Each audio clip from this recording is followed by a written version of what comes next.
Ya lo tengo en comunicación telefónica al diputado nacional por la UCR, por la provincia de Formosa, Fernando Carabajal. Fernando, buenas noches, ¿cómo estás? Caro te saluda. Buenas noches, Caro, ¿cómo estás? Un gusto. Muy bien, gracias por atendernos. Fernando, tengo un regalito para vos antes de arrancar. Bueno, a ver, qué bueno. Vamos a escuchar algo de lo que dijo el presidente Javier Bueno, Milei, ¿te parece? no sos buena haciendo regalos, pero escuchémoslo. Dale. ¿Cuál has andado transitando en el mundo últimamente? Bueno, básicamente lo que cuando uno revisa la evidencia empírica es que aquellos países que son más libres tienen un PBI per cápita 12 veces más grande, tiene 25 veces menos de pobres en el formato estándar, tiene 50 veces menos de pobres en el formato extremo.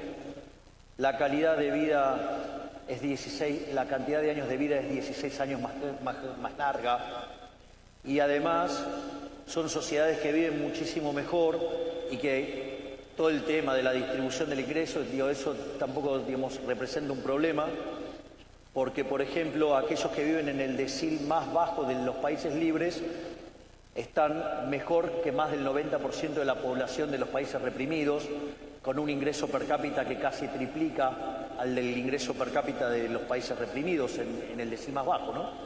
En ese sentido... Bueno, ahí escuchábamos, te lo dejo un poquito porque no te gustó mi regalo, Fernando, y porque además eran números que parece que estamos hablando de otro planeta directamente, no de otros países, ¿no? Sí, la verdad que no, bueno, era un chiste, lo estuve escuchando hasta recién, la verdad que no vi todo el acto, la parte musical preferí evitarla, pero escuché algunos tramos de la presentación del libro.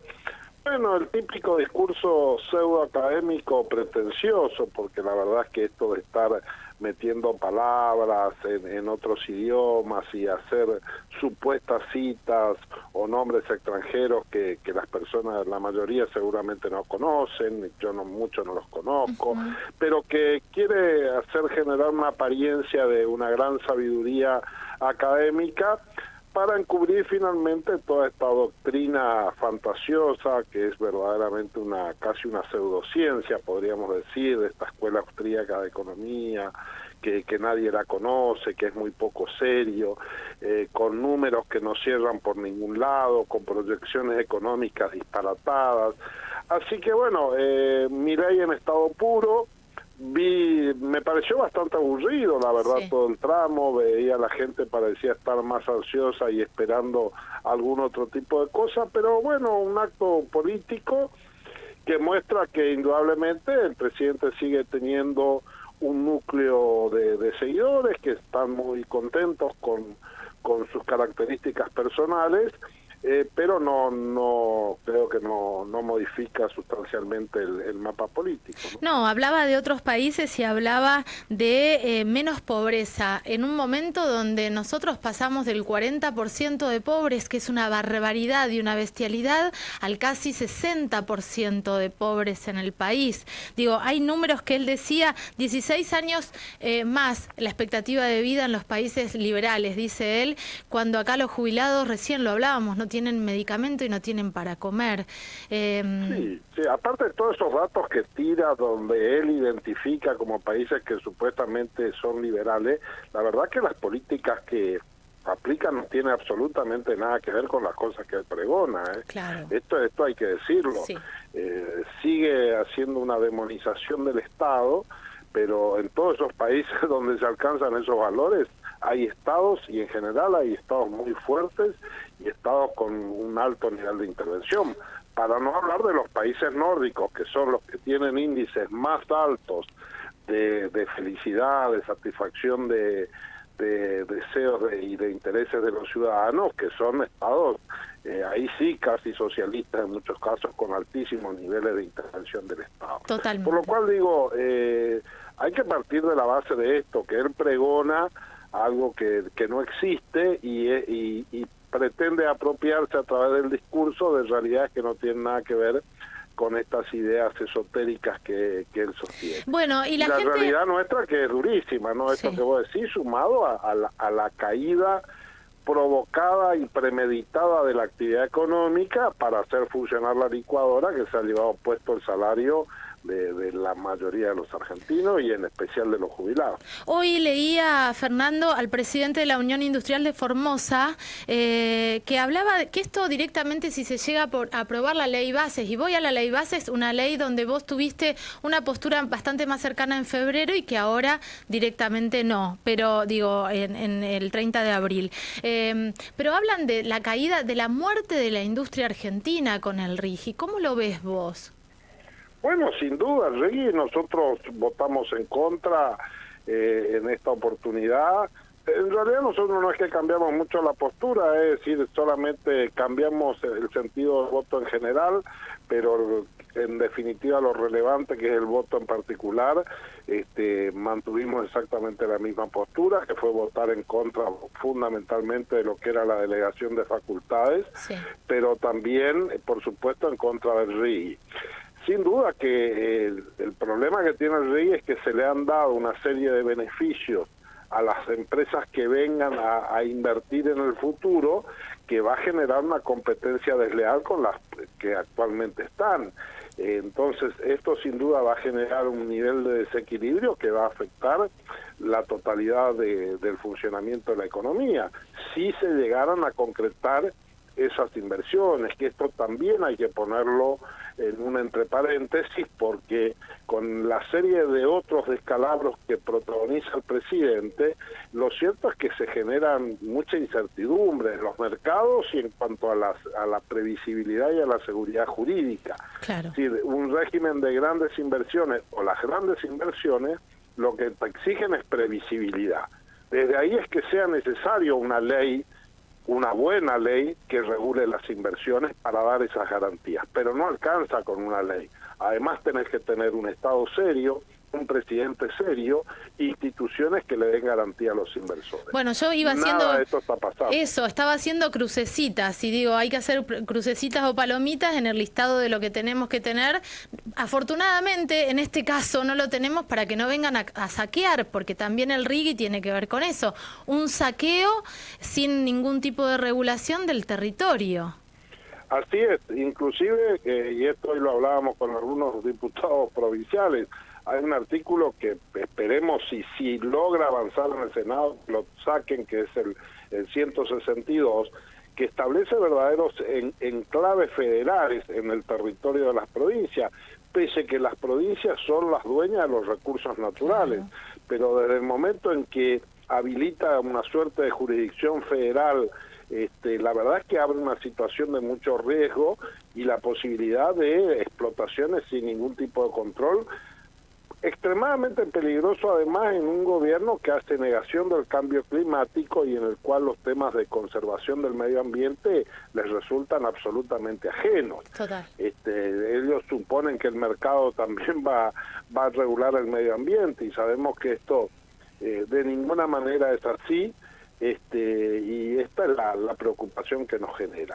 Esperemos que el Senado pueda poner algunos frenos, pareciera que esto es así, sí, pero que esto se concrete realmente en el sentido de los votos, que no sea solamente una cuestión de circo político que después no se concrete en límites efectivos en la ley que se apruebe. No, y por otro lado, que los senadores también tengan un discurso acorde a la votación. Y ahora me voy a meter un poco en la interna de la UCR y de todo lo que está pasando. Yo sé que ustedes se manejan con diferentes voces y que pueden tener algunas discrepancias, pero escuchar a De Loredo con un discurso en contra de la ley y después votar a favor, y es medio una tomada de pelo para nosotros, los ciudadanos de a pie, que lo escuchamos y decimos, vamos, se despertó, y de repente, a favor.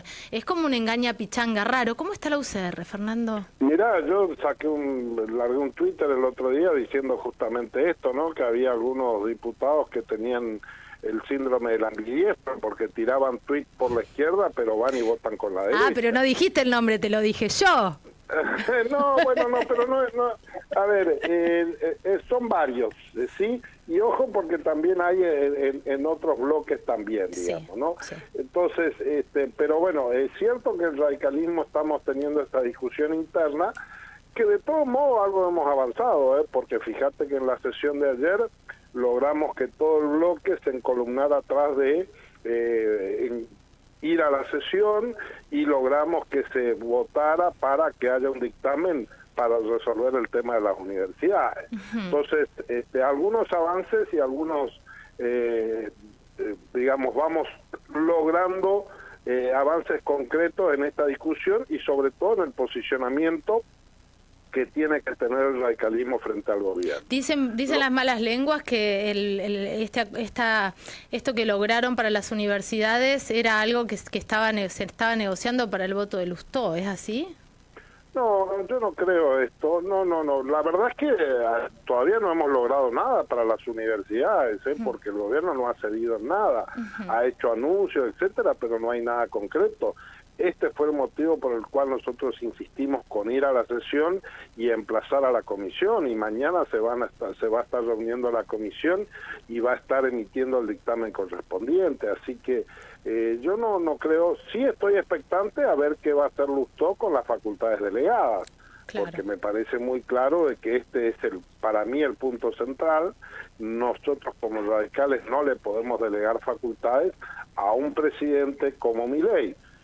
Aparte porque nunca le hemos delegado facultades a presidentes de ningún signo político. Es peligrosísimo eso. Y en el caso de Milei además es extremadamente peligroso por sus características personales. Un presidente que va a un acto político en España y vuelve con las relaciones rotas con quien es uno de los principales inversores en nuestro país, ¿no? Volvemos a la cuestión del RIC y pensar o afirmar como hace el gobierno con irresponsabilidad de que esto es un episodio menor y que el retiro del embajador no afecta las inversiones, es un infantilismo político. Totalmente. Por supuesto que sí que impacta. Todos los grandes CEOs de España salieron a apoyar al jefe del gobierno español, y todo esto termina, por supuesto, que teniendo influencia, y el costo los paga el pueblo argentino, ¿no? Eso es muy evidente. ¿Cómo ves el panorama? Y la última cortita, digo, el panorama a corto plazo, y qué va a pasar con la gente que ya hoy está pasando hambre porque ya no llega. Hay muchos despidos, casi 70.000 despidos en el sector privado, ni hablar del sector público. ¿Cómo se frena esto, Fernando? Y para frenar esto tendría que haber un gobierno que estuviera con vocación de hacerlo, y lo cierto es que este gobierno lo que tiene la vocación es de profundizar ese modelo, porque es el único modo que tiene de contener las variables macroeconómicas según ellos lo dicen. Yo creo que no es así, yo creo que habría otros modos de hacerlo, pero bueno, el gobierno está emperrado en esto, por lo cual lamentablemente debemos decir que lo que tenemos que esperar en los próximos meses es una profundización de la situación, porque el gobierno no parece estar dispuesto a tomar ningún tipo de medidas que morigere o que aliviane esto para los que menos tienen. Bueno, más bien todo lo contrario. La única herramienta que nos queda, Fernando, es que ustedes, que están en una banca, diputados y senadores, frenen desde las herramientas constitucionales que tenemos los avances, así que esperemos que así sea. Sí. A ver, yo creo que hay dos cosas. Una es eso, sin duda. Algunos estamos comprometidos y decidido hacerlo y vamos a poner todo el esfuerzo. Hay otros que por ahí no tienen la misma firmeza y trataremos de convencerlos, pero también digo, la otra cuestión clave es cuál es la reacción social frente a la gravedad de la situación que estamos atravesando. Estamos mansos, ¿no? Fíjate que, digamos, Milei se siente respaldado para todas estas decisiones en que sigue manteniendo simpatías y apoyos populares. Mientras esto se mantenga, él va a seguir avanzando. Ahora, cuando empiece a sentir la presión social de que la situación es insostenible, bueno, también esto puede obligar al gobierno a cambiar el rumbo. ¿Las marchas no le hicieron ni cosquillas, decís vos? No, las marchas, yo creo que sí, me parece que la marcha educativa fue importante, primero porque fue muy masiva, porque fue espontánea, porque no fue movilizada, realmente fue la expresión de una sociedad que expresó muy claramente de que la educación pública es un límite que no están dispuestos a atravesar. Pero la reacción del gobierno frente a esto no fue corregir el presupuesto de las universidades, para cual tiene los medios económicos y jurídicos para hacerlo, fue seguir dilatando la cuestión.